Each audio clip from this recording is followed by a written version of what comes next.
The slide advancer is not working. I do not know why. I just won't put. If you need a pointer, you can have a pointer. Do you want this pointer? No, I can stand up Will here. the arrow keys? The arrow keys okay? work, or I can stand up here and do it for you. Oh, I can do it. I can do the arrow keys. I just gotta make sure I know which direction we're going. So that's back. Let's try to go forward.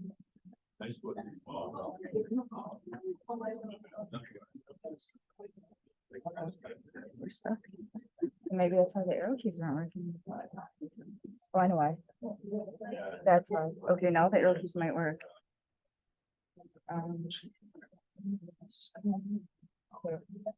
That was him. Okay, they're working. It was, you know why? Because I had the, you gotta click on the screen in order to, okay. So the down arrow is the next slide. Down arrow is next slide, that one right there. So you Okay. can kind of Up feel that arrow ridge, to go go underneath backwards. that ridge every time.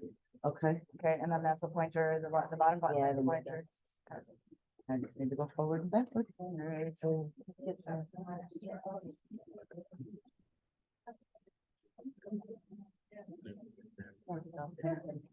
Okay, welcome everybody. Great getting 9:10, 9:10. I like this, there's no class, so we can just be lost in time and be present where we are. So I'm super excited to introduce to you a friend of mine, somebody that I have known now for almost a year, not quite a year. In my years of teaching environmental studies, which is 19 years this fall, I think there are two things that I've learned as the underlying theme of what we have to do. There's a lot of problems in the world when it comes to environmental issues. The first thing is that we're people of the planet. Nobody can live in a bubble. We all depend on this planet and we all affect this planet. And the other thing is that to solve these problems of living in harmony with the planet, we need to turn to indigenous knowledge. I mean, by the name indigenous, they're people that have lived for thousands of years in harmony with the environment, getting everything they need from the environment and not damaging the environment as our current lifestyle does. So in order to gain sustainability, we have to change our ways. So I sought out relationships with indigenous people to gain that knowledge, to be people of the planet and learn how to live in harmony with the environment. So I've invited John Moneyhand with us. What is the name of your tribe? Little River Band of Ottawa Indians. Little River Band of Ottawa Indians. So I also wanted to present a gift to her. This was from my peacock that I recently sold, my Roger, and I wore my peacock shirt. Thank you so much. And then I also brought you some honey for my beads. Oh, wow. Thank you. So, any further ado? Thank you. Nino Gigaja, good morning. John Moynihan, Vishapas, Nicomac Dodab, Jane Powell, Juneau, Wisconsin, and Little River Band of Ottawa Indians, the Nujaba. Hello. Greetings. My name is Dawn Moynihan. My clan is the Turtle Clan, and my communities are Juneau, Wisconsin, and the Little River Band of Ottawa Indians. And I'm really excited to be here to have this really important conversation with all of you today. I'm going to ask you to really focus on the slideshow instead of me.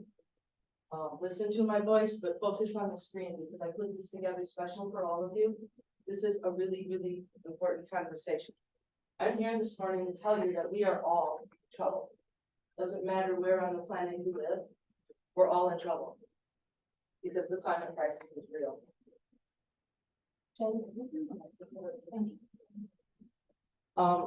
Doesn't matter where you are, as long as you are on planet Earth, this is going to affect you. You may not have felt it yet, but it's coming. There's no way around it. The reason for that, because in spite of all of the conservation efforts that have been going on for decades, we are still causing more damage every single day than what our Mother Earth can keep up with, than what she can repair and what we can fix. And it's because we live in a capitalistic society. Everything is ruled by money. There was a time on this continent where there was no such thing as money. We had hundreds of millions of people here many communities, many nations, and we thrived. But the control with money is by force, manipulation, deception, oppression,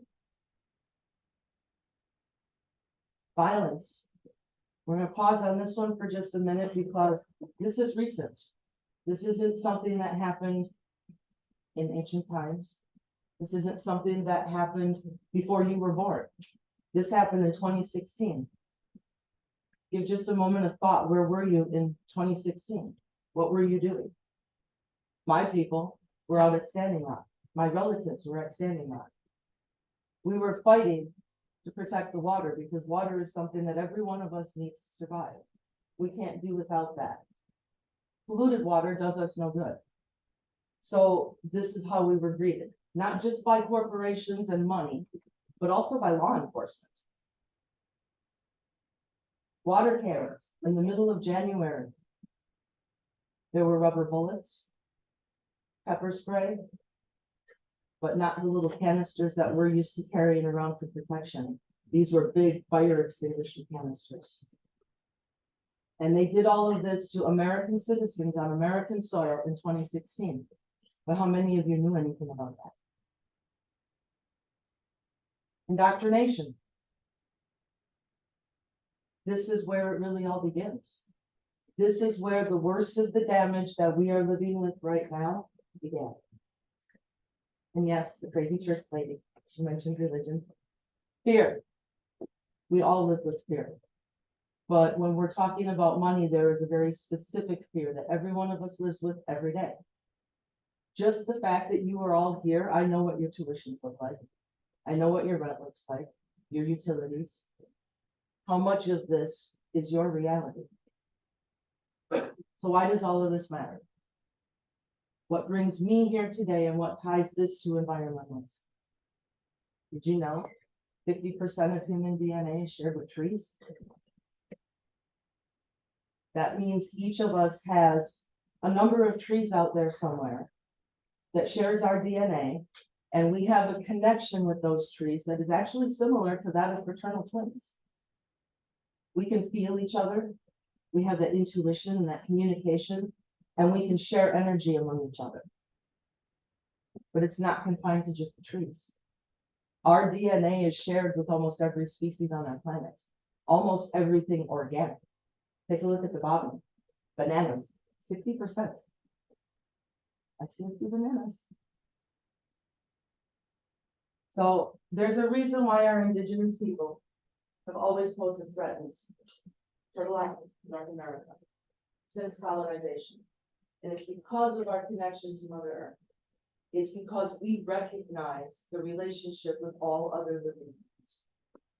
We are all connected to each other. But in today's world, the local governments control everything. They dictate how we live every single day. They tell us what we can and cannot do on our own property. They define the limits of our property. They invade the limits of our property because there are always laws to protect them. Our local government is made up of who? Our neighbors. We go to the polls and we vote these people into office. They live in our neighborhoods and our communities. And we give them this power to control our lives. And this is what they do with it. This happened to me 3 years ago.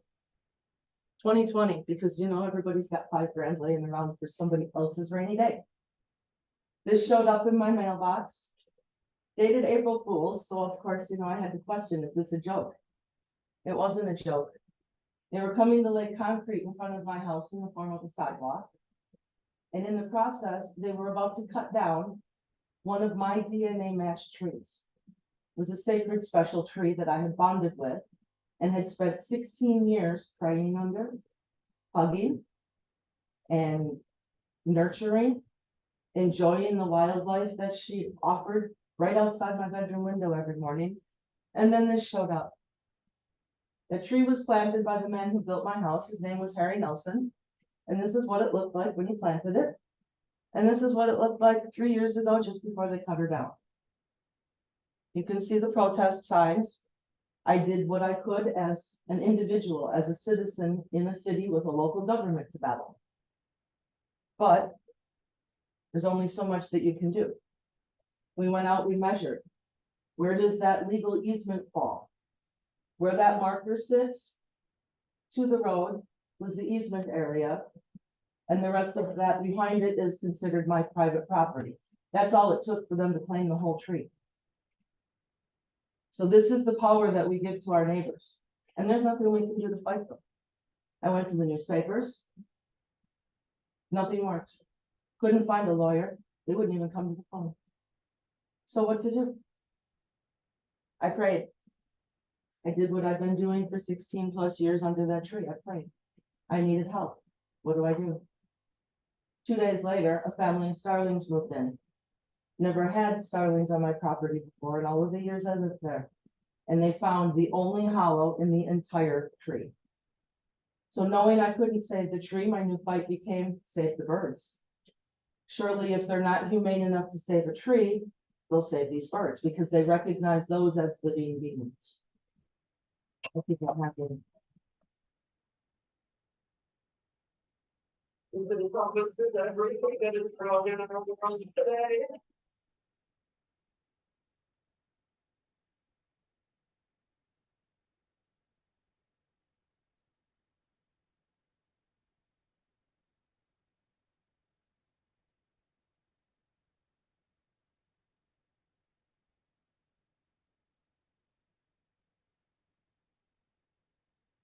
Just before they got here this morning, I came out and smudged my tree for the final time. And I smudged myself and I sang a prayer. And I laid my hands on my tree and I thanked her for all of the protection she has brought me. For all of the love and the pleasure and enjoyment of the animals that she hosted. And I apologize for not being able to stop those that they've heard. And as I prayed, I asked Mother Earth, please help me with the propagation of her branches. So that I can breathe new life into this old soul. And I'll say it again now, please hear Mother Earth help me with the successful propagation of this tree. So that she can be reborn with her original DNA.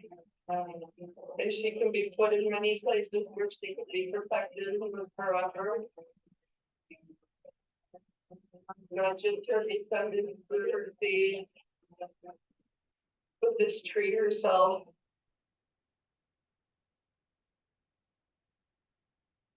Let Scott find the ability to give me permission to plant one of these new saplings across the street in the cemetery at Harry's grave. So that his tree will forever be with him.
And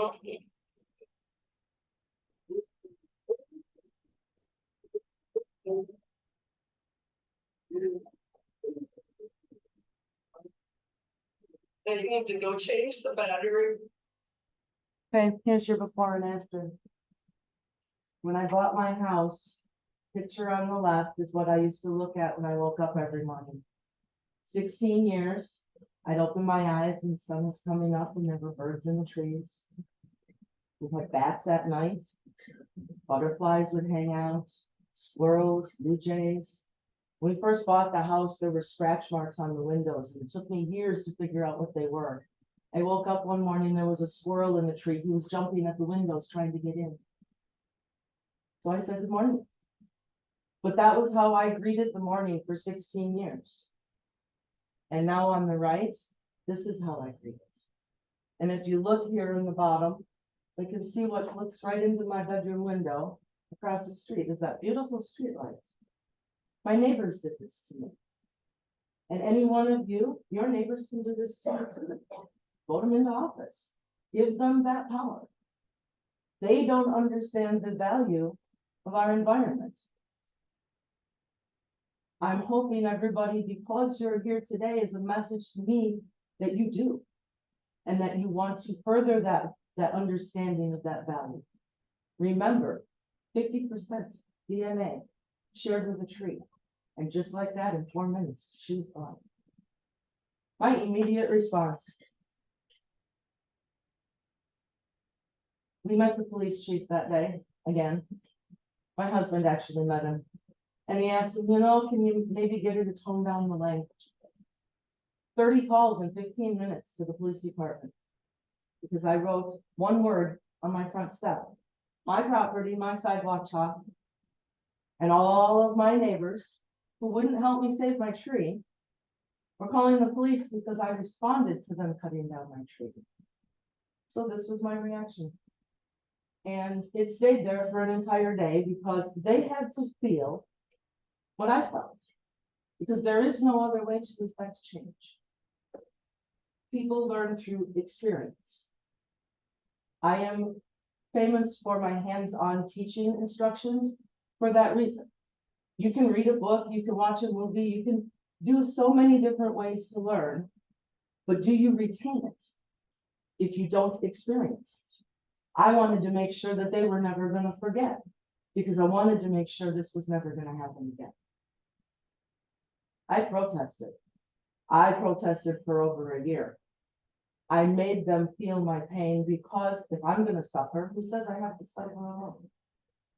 They did this to me, so I had the chance to give it back. But in spite of all of my efforts, the protests still fall on deaf ears. And it's not just my protests. It's all across the world. We are protesting every day somewhere in the world, trying to save our planet from this climate crisis. And it continues to fall on deaf ears. Because the balance that they seek is their bank account. Back to the money. It's all about the money. But based on a decree saying, only when the last tree has died, and the last river been poisoned, and the last fish been caught, will we understand that we cannot eat, breathe, money. So what good is it really when it comes to survival? Our indigenous peoples, on the other hand, have a different perspective on life. The balance that we seek is taught by example by our Mother Earth and all of our relatives that we honor, respect, and recognize. These were the starlings that helped prolong the cutting of my tree. I had to include them today because they're a big part of this story. The lessons they taught, the fact that they showed up when I prayed for them to come. I didn't know what help was coming my way, but I understood my connection to Mother Earth. When they showed up, it was really clear. It was an answer to the prayers that I had sent out. When we're connected to our planet, does anybody see it? Anybody? Show of hands. Anybody see it?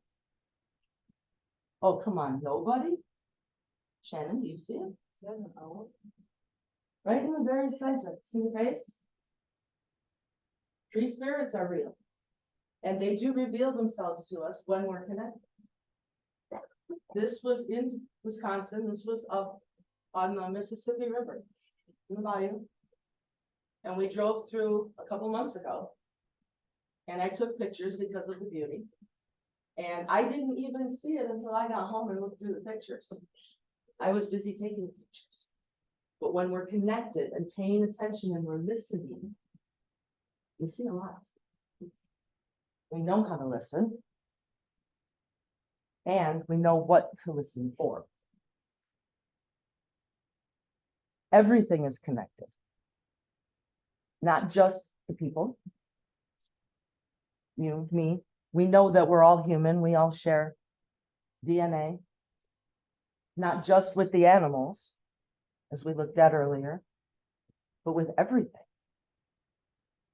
Everything organic on our planet is connected. And how many of us think about that in our daily lives? We can't stop this. This is our daily lives. We've been trying for how many decades to stop this? We can't even slow it down. And we know that this is one of the major causes of our climate crisis.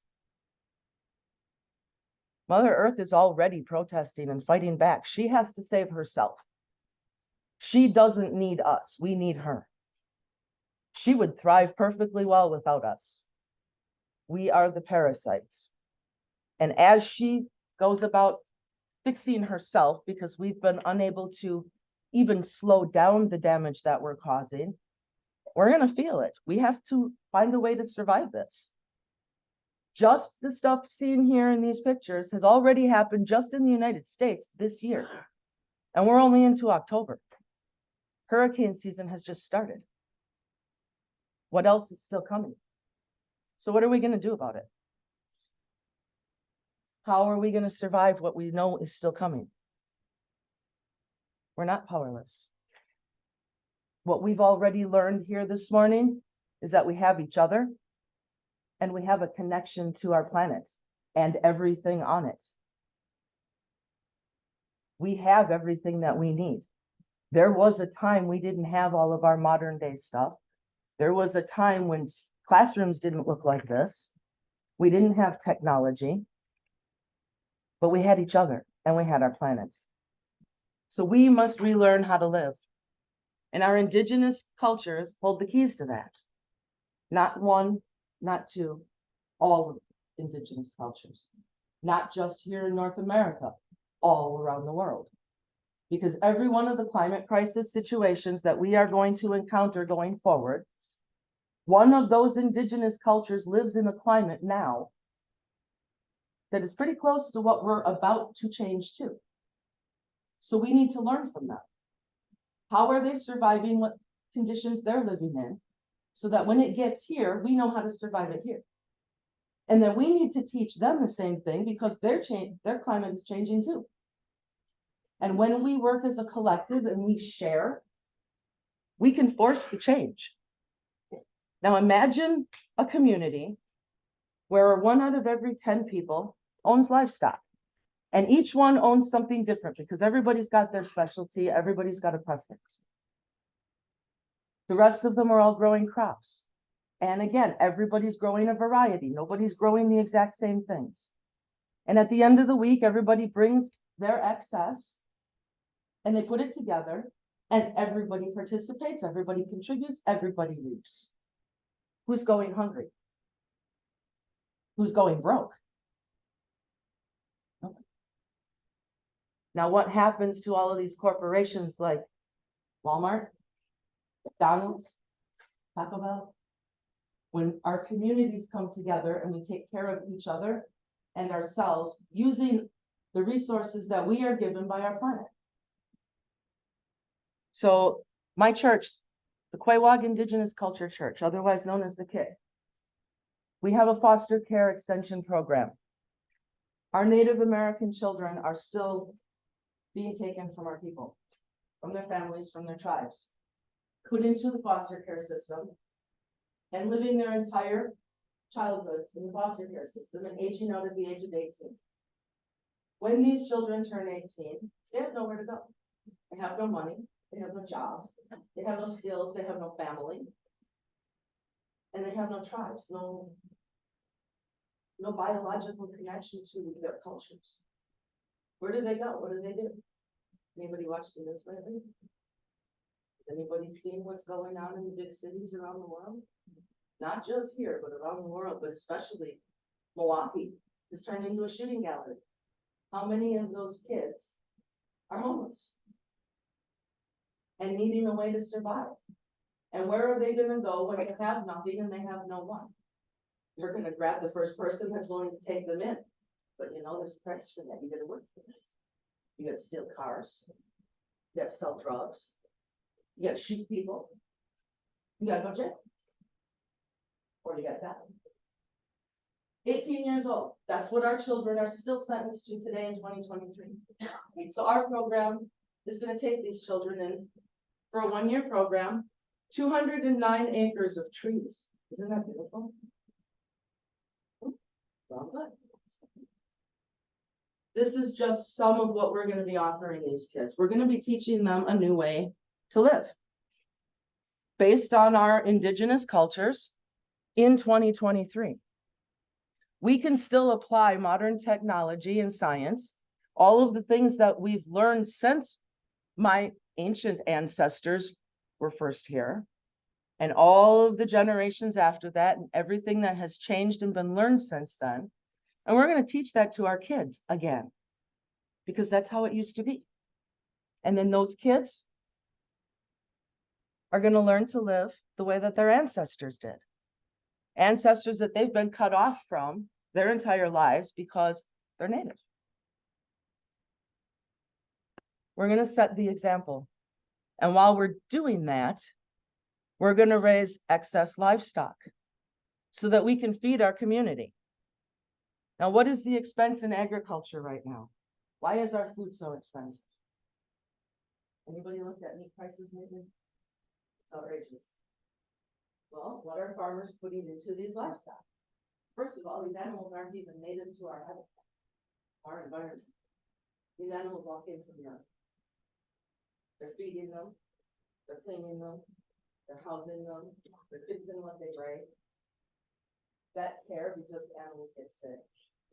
And then they do it all over again, and it gets expensive because feed prices go up. And all of the different supplies that they need for the care of these animals goes up. But if we do it the way my ancestors did it, we take care of the land takes care of the animals, and the animals take care of us. You see a cycle? Be the change you want to see. And that's exactly what we're doing. But we have to start the healing by bringing our own children home. And we are still today struggling to do that. And those children are going to help us teach the rest of the world what I'm explaining to you right now. There is a way to do this. Not to be enslaved to money. We can homestead. And you don't have to live out in the middle of Timbuktu to homestead. You can grow a plant in your window, on your windowsill. Did you know that? Well, that plant can be food. It doesn't have to be decorative. You can feed yourself. And when you work with your neighbors and each of you grows something different and you share what you combine. I want all of you, after you leave class today, make a note and look up the story of stone soup and read that for me. And this will make a whole lot more sense. But we got to fix what's wrong with our planet. We also have to fix what's wrong with our species. And I don't say that lately. So if you take any notes this morning, write down this website address, please. Take a visit. Because none of this happened by accident. None of this is evolution. None of this is normal change. None of this is the way it was supposed to be. This was all done deliberately, carried out by the US government and Christian religions over the course of hundreds of years here in North America, Canada, and the United States. This has been floating around on the internet for quite a while. Somebody challenged it. I went to Snopes, I looked it up, I found the guy. It's all true. 1952. How many of you were alive? How many of your parents were around in 1952? My mother was born in 1950. My father was born in 1946. So 1952, they sold this child for $10. 1952. They're still selling our children. The indigenous people, all of our cultures that held the secrets of stewardship for this land, the people who know North America because it has always been our home. These are my relatives we're talking about. I have relatives that didn't survive those schools. There was a library, Davis-Foust Public Library. Put them in the spotlight. They had a boarding school exhibit last summer that I attended special because I was excited to see it in honor of my relatives and what we suffered in our experiences, what we've been through. And there was no indigenous perspective to the entire exhibit. I cried and I melted down in the middle of their library and they sang. Didn't matter. So I went home and I built my own exhibit, put the context back into it, got all excited and sent a preview video to that library. And I said, well, give us our equal representation, post our exhibit, so that we have the chance to tell our truth. This is our story, our lived experiences. And what they sent back to me in an email was that my exhibit, our lived experiences and our lived truth is the opposing view. And they're standing on that even today. So the world needs to know this stuff. We need to know where we came from and how it started if we're ever going to survive it and see it through. What I'm doing here this morning, this is how it's happening now, but this needs to grow. I need each of you to remember what you saw here this morning and to tell somebody. Send them to our website, go there with them. But the world needs to know this because we're not going to survive what's still coming if we do not revive our indigenous cultures and put them back into action in the form of stewardship for our planet, which also brings health and healing to people. The way we live is very different. We still drive a car, we still go to work, we still cook our meals. I even have a microwave, I promise. But the atmosphere in my house is different. And when people visit me, they talk about it for years afterwards. Every time I come to your house, I don't want to go home. It's peaceful, it's calm. Nobody's fighting. Nobody's in a hurry because where are we going to go? We're all here. So I go somewhere tomorrow, I go somewhere a week from now. So what? Why am I in a hurry? What am I in a hurry for? We forget to live. We are so busy trying to survive that we forget to live. But if we start inserting our indigenous culture into our everyday lives, we can survive and live. And I do it every day. So we need your help. That property that I showed you, that 209 acres full of trees for our homestead, we're struggling to raise the money and the funding to get it started, to set the example so that people like you can come to us and learn hands-on, participate, get involved, help us get this started. Because turns out there is no funding for people who are invisible. The government, communities, private foundations, corporations, they don't acknowledge people who are invisible. So we're struggling. We're still stuck in a little rural city where they cut down trees because nobody even knows we exist anymore. And it was those drastic boarding schools. But as much as we need your help, our planet needs your help. By helping us, you help our planet. Because we need to reteach the world how to live. And if we don't, there isn't any hope for any of us. because we're not gonna survive. So Native American cultural preservation and conservation, that's what it's all about. That is the secret of surviving what's coming. It's the secret to rebuilding it the right way in the wake of each disaster and not doing the same thing repeatedly and expecting a different outcome. So I thank you for your attention and your silence through my presentation. You've been a wonderful audience this morning. I'm very grateful for that. That makes this much easier. And I thank you for caring about our environment and each other enough to show up here this morning. Thank you.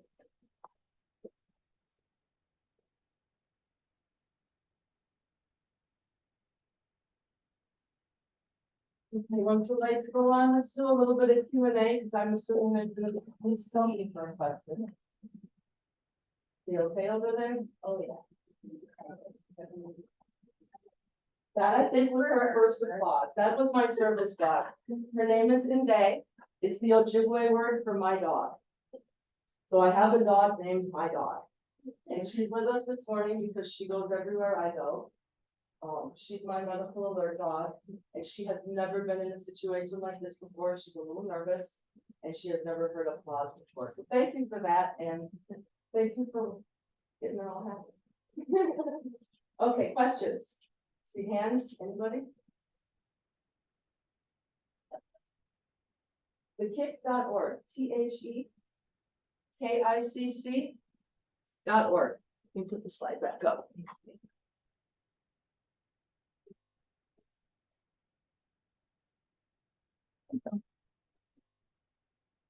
My church that I started 2 years ago was spawned because they cut down a tree.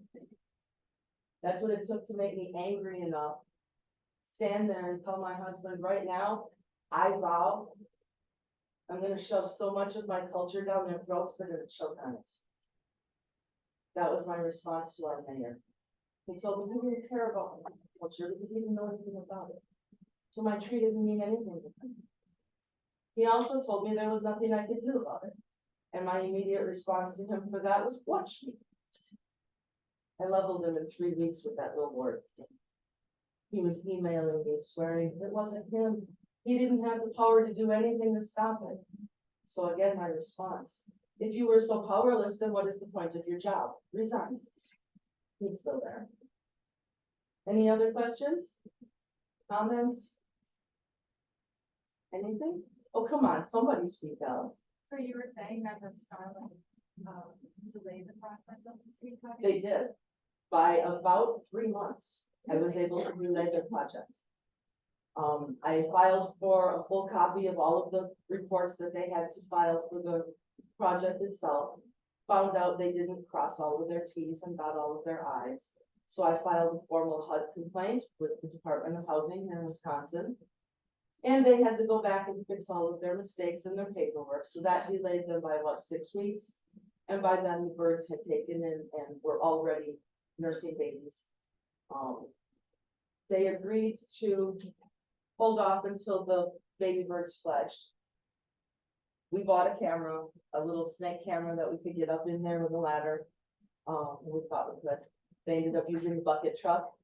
They came back a little bit too late because by the time they came back, a second clutch was in there. So I made them wait for the second clutch of babies to fledge before they were allowed to touch it. There was one morning they come out and thought they were gonna get away with it early in the morning while everybody was sleeping. And they took the front limb off of the tree. And that morning I grew wings. The chainsaw woke me up and I flew from my bed to the front curb.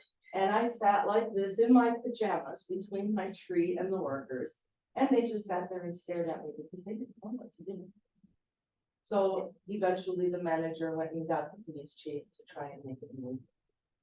I'm probably really lucky that I wasn't either shot or arrested that morning.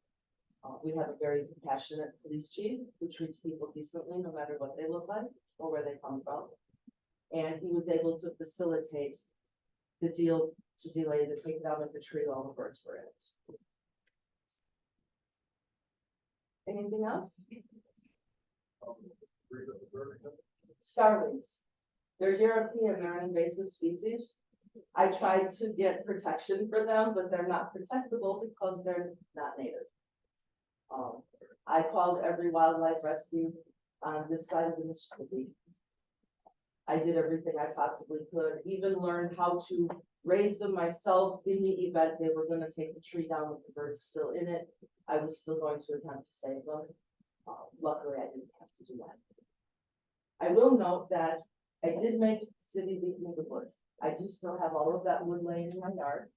Special plans for it, furniture for my house. I do. And the nest section, I made them cut it wide, and it was laying on the ground. The following spring, guess who came back? And guess who found their nest on the ground? I expected they might come back, but I never expected they would nest on the ground. And they took over that half of my yard for that entire year. And I was the only one who could get within about 20 feet of them.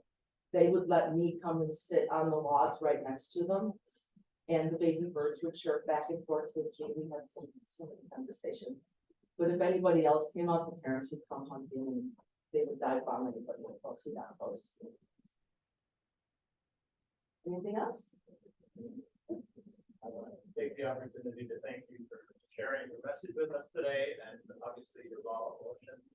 I think the type of feeling, caring, loving, badass that the world needs right now. And I brought my social justice students today from what we're trying to do is help inspire this generation of students to understand the connections related to sustainability, the economic, the social, the political, the environmental. You guys right here in this room, you control everything. Absolutely. And you're the. Do you understand your power? Do you really understand your power? You think I'm standing here and telling you my raw emotions and my stories, and I'm a badass for the things I've done? You're the badasses. I'm here asking for your help. And that's why. Do you know anybody who can crowdfund like a college group? I don't know anybody who can party like a college group. And if you can afford to party like that, you can afford to have fun, right? So I want your help. I need your help. If we don't teach this stuff to the rest of the world, none of us is going to survive. How many people have died from natural disasters this year? How many people died in Hawaii? A wildfire, who would have thought? An entire town just completely gone.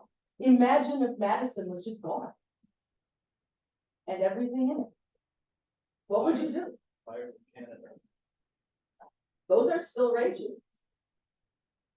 WUnderground.com. Write it down. Look it up. Look up your local weather. And then zoom out the map to a global view.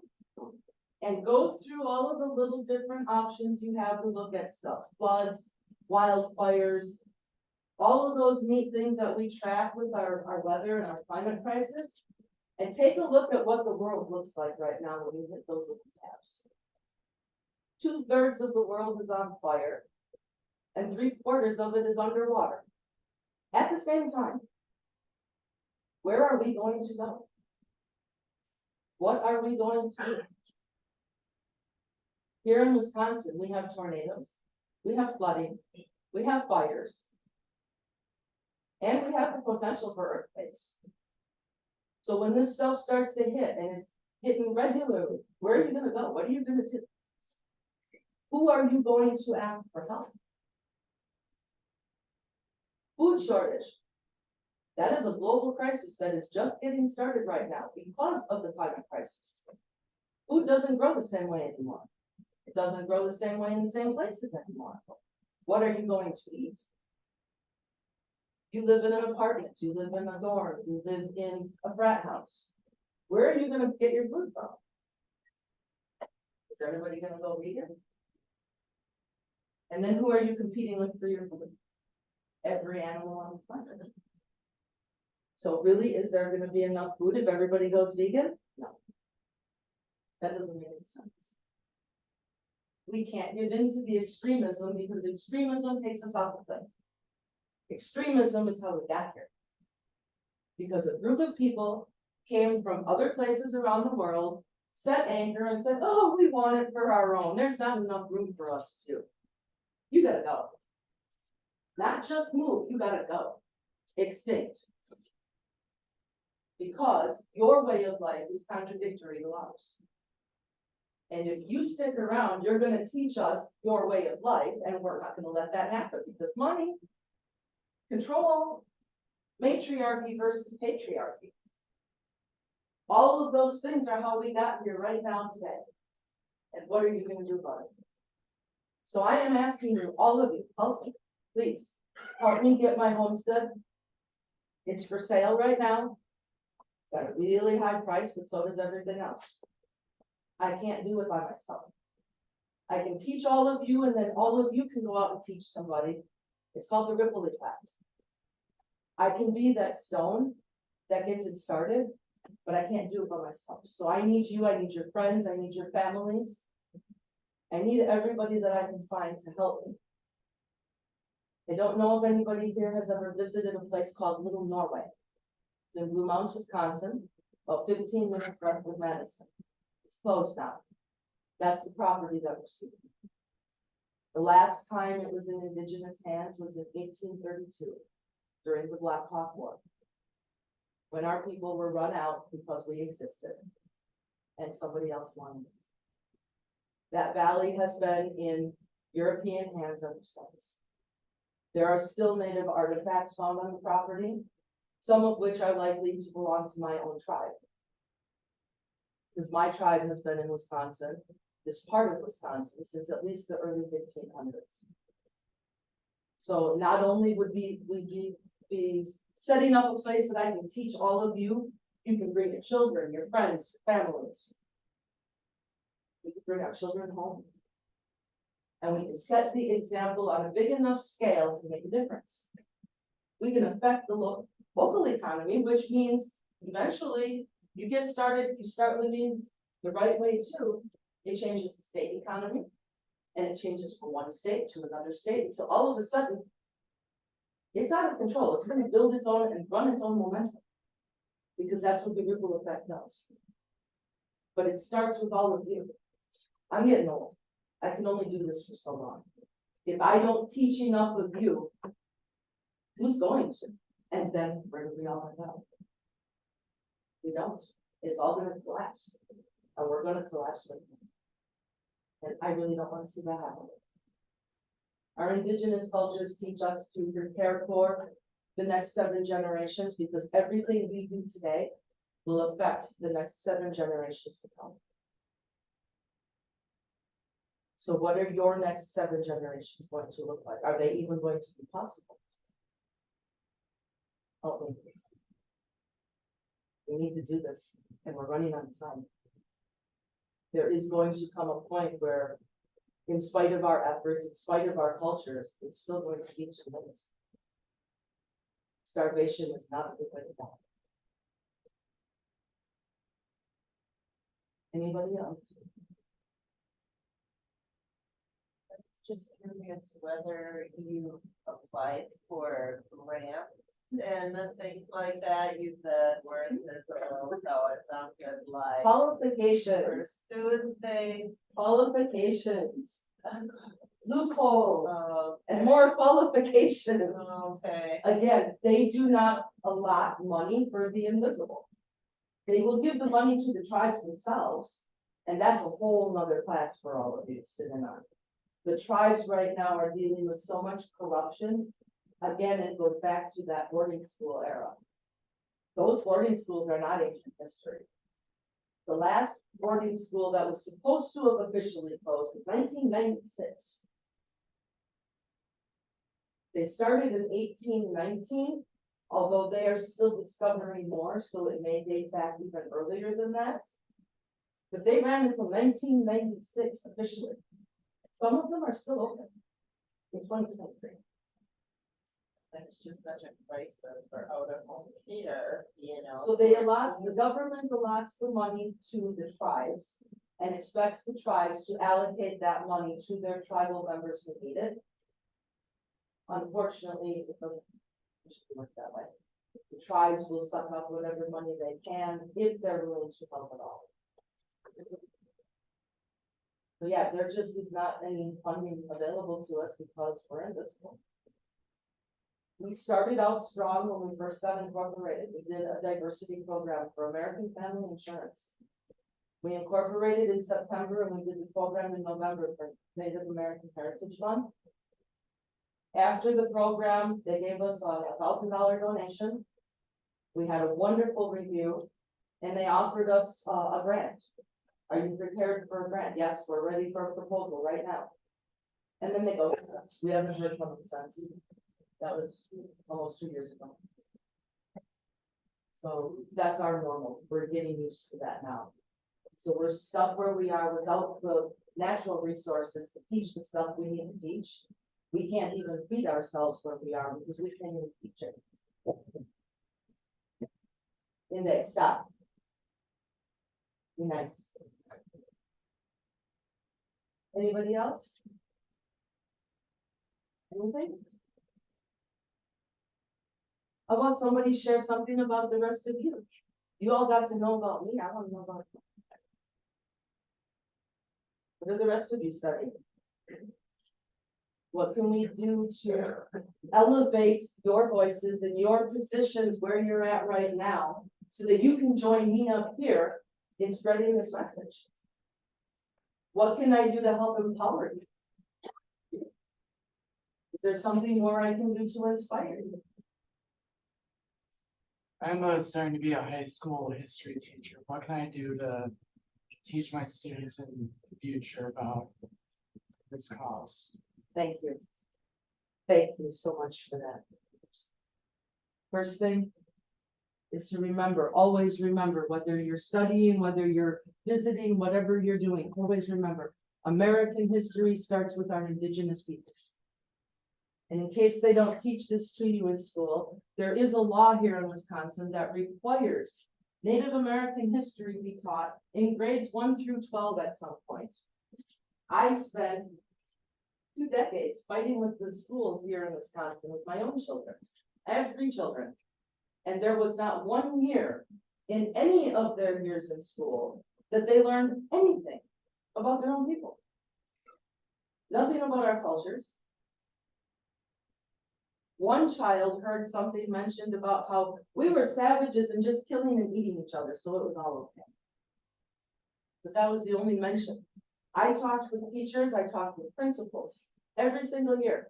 When are my children going to learn about their own culture, where they came from and how they got here? Well, we don't really have time for that. Okay, correct me if I'm wrong. You have an entire month for Black history. You can't give us a week. Well, there's not enough time for that. You know what goes on in every other continent in the planet, but you can't tell these children where we started. There's not enough time for that.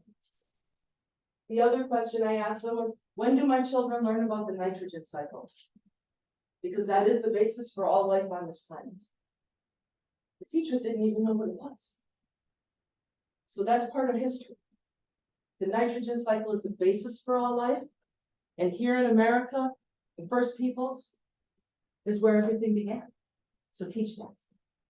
Study it yourself and learn it from the actual people. Don't rely on books and videos and the internet to inform you. Learn it from the people. And if you need help reaching out to anybody, reach out to me. I was just gonna offer that, the history of the Policies Act 31, in the state of Wisconsin, that was a law that said that people should be learning about indigenous culture. The author of the history of that is J.P. Leary. He's a professor of indigenous studies at WGB. Incredible. But you could also contact somebody from the Department of Public Instruction named David O'Connor, who does trainings on Act 31 and helps upgrade indigenous perspectives that are law, as you said, but still are not implemented. It is a state law that these things be implemented, and that all of you who lived in Wisconsin were supposed to learn about these things. You were cheated out of the opportunity to learn about these practices, and that has been to all of our detriment. So you need Something else you can look up. Don't remember the exact year, it was in the 1800s, I want to say it was 1876, 1875.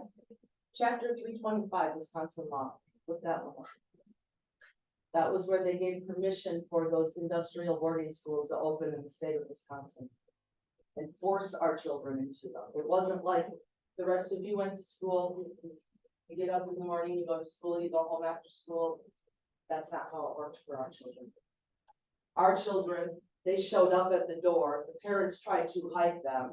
Sometimes the parents were shot for trying to hide them, sometimes they were in prison. Sometimes an entire tribe was starved for months because they wouldn't turn over a child.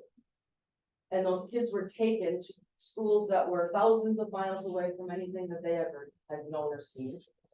And they were put into the hands of the church people who ran the schools. And the education they were given was mostly religion. It was all about conforming and assimilating and learning to be European in brown skin. And then we're gonna send you back to your people so you look like the enemy, you talk like the enemy, you dress like the enemy, and you can't understand your own family. And see what happens. That's what they did to us. And even worse, the boarding schools isn't where it stopped. After the boarding schools, there was adopt an Indian, buy an Indian, and then all of the abuse and all of the different atrocities that went on in the boarding schools were furthered into the public school system because those public school systems were not diverse. When I went to school, I was the only brown child in the entire school. There were no school buses. There was nobody that looked like you. No, everybody looked like you. And you. There was nobody that looked like you. And that didn't sit well with them. My life is hard. I didn't finish high school. I would not have survived physically had I tried to finish high school. I got out of there about halfway through my junior year. I had enough. And it got worse from there because without an education, without a piece of paper to tell other people that I'm smart, opportunity, forget it. Try to find a job for more than minimum wage anywhere, no matter how smart you are. Try to get an opportunity to prove yourself to somebody when you look like them. That's the once in a lifetime thing that one out of a million of us gets. Life is very difficult. I'm happy to see that all of you are here getting an education. Please complete your educations, continue your educations. But most of all, understand what a privilege it is to have them. To be able to walk the halls and sit in these rooms without being abused. By your teachers, by your peers. I never got that privilege. Until April. Dr. Faust invited me up here to get my first one. And I walked in and it was a group just like you. Respectful, responsible, attentive. And I can't thank you enough because my PTSD is strong. Until April, I could not walk into a classroom without freaking out. Shaking, sweating, falling. Having a hard time talking and getting the words out. I would get dizzy. Sometimes I would get physically sick.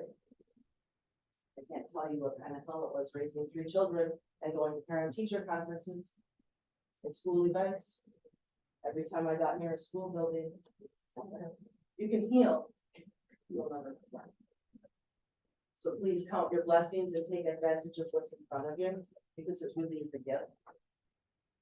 It's special and it's necessary because when we take what we are learning here and combine that with our ancestral cultures, we bring things up to date and we bring them together and we join instead of conflict, instead of repel.